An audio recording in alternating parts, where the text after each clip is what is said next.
Kitchen is brought to you by Harvest Market.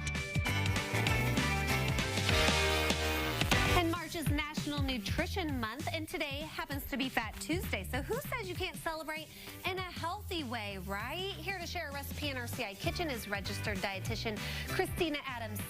So we know a lot of people are splurging and indulging today, but come tomorrow, they're going to want to make some healthier choices maybe. Right. So here's where this recipe comes in. What are we making? We're making a roasted garlic caramelized onion hummus. So that's a lot of adjectives. It is a lot. Hummus.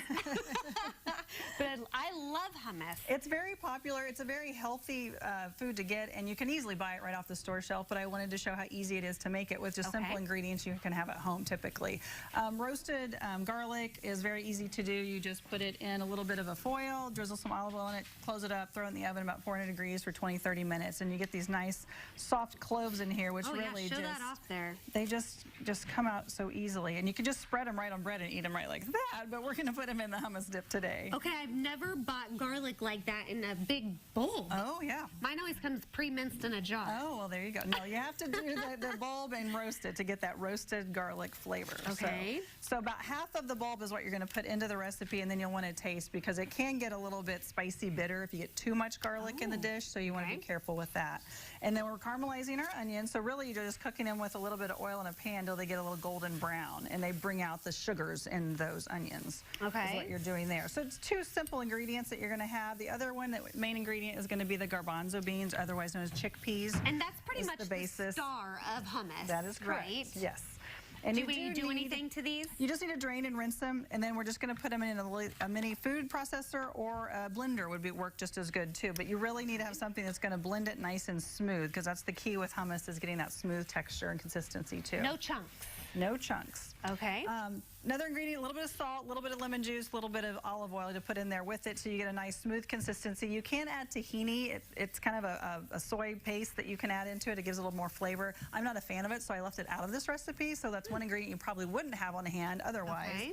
But if you're a big fan of hummus, that you could definitely add that in. It's a traditional ingredient, but you can leave it out of this.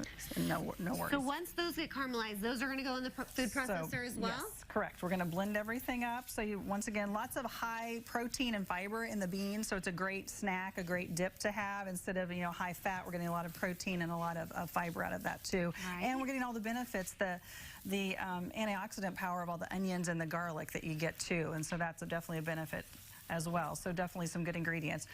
Roasted red pepper, sun-dried tomato are typical, another ingredient, but once again, they're kind of expensive and hard to find. So choosing these ingredients are very easily, readily available at home. Okay, and I like to dip carrots in my hummus, but it looks like you've got some other options over here for us. I do. So I am looking at using some of the profile products that we carry, and these are just little double bites. They're high protein little snack chips, but they're great to dip in salsa, or hummus would be a good option too. So you could easily use this.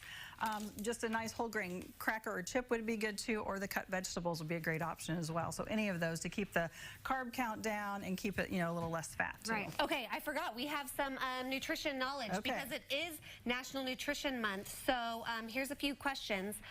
First up, have portion sizes increased over the years? Fact or fiction? I would guess they have definitely increased. You are correct. That is a fact. So as we've seen portion sizes increase, the reading label, the nutrition label is actually going to change to reflect that, unfortunately.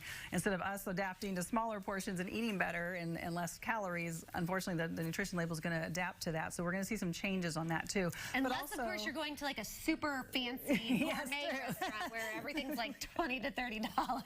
Portions down, prices up. Yes. Okay, next question. Only fresh produce is considered to be a good source for fruits and vegetables. Fact or fiction? That is fiction. Fresh, frozen, canned, and dried can all be very beneficial, and all have separate nutrients. All are absorbed differently, so it's always good to have that balance of all of them. Okay. Well, we've got one more, but we'll save it for the big reveal, and we have Kristina's recipe right now on ciLiving.tv. Thanks, Kristina. Fun